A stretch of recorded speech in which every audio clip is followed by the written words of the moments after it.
Hi, my name is Becca Boyer. I'm here with Plymouth State University's Department of Music, Theater, Dance, and I'm here to talk about Oedipus the King. We're here backstage at Hanaway Theater, and we're currently running Fight Call for Oedipus.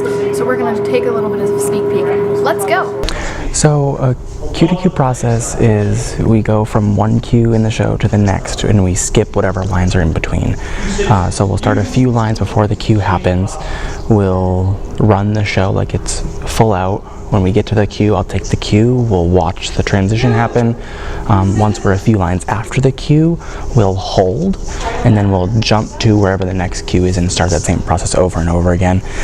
We use that so we can get through the show a lot quicker, and the designers and actors can get a feeling of what the show looks like before we do a full run. So while we're on stage right here at the Hanaway Theater, we're actually not opening here at Plymouth State University. Next Friday, we take this show on the road and we go to the University of New Hampshire to open up on their first theater. After that, we go to Keene State College to perform there, and finally all three shows will come back here to Plymouth State University to perform those three. What do you foresee the challenges of touring will be? I definitely think being on different stages, because they're very different, trying to be in the moment with the same set but not being in the same environment, being in a totally different place with new people, it's definitely going to be a little bit like, oh. Not to mention, we're going to have to tech again in these different locations, and we're not going to have as much time to tech as we did here. Didn't think about that, actually. Yeah, we're going to have to tech all over for each location. Oh yeah, I didn't think about that. It'll be fun though. I think so. Yeah, I'm worried about the different stages for sure, and what they're like as far as spatially. The three theaters physically are actually kind of similar. They've got similar sized proscenium arches, they've got similar sized stages.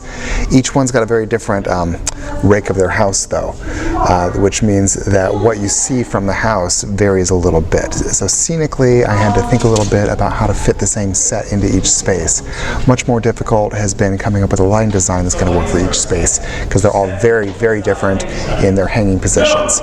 So we've got a what's called a magic sheet, which means a general plan of how the lights work and which lights are doing what on the stage, but then I've had to adapt that in each space to suit their hanging positions, their inventory, things like that. And right now we're still finding out how that's going to work. We haven't actually gone to those spaces and they haven't come here yet.